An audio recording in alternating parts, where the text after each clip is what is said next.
Hey guys, and welcome back to this channel. In this video I will be showing you guys how you can add music to your posts on Instagram. To do that, you're just going to select the plus button and select post. Select the photo that you want to post and select next.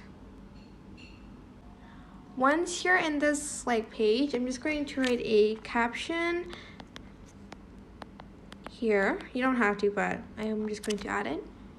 Then you're just going to add music, and you're going to find the music you want to add.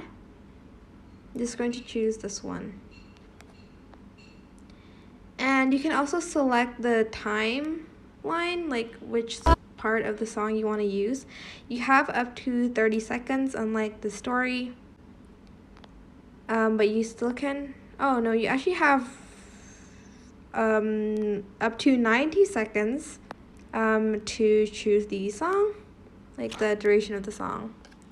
And once you're done, you're just going to select done, and then you're going to then just press share.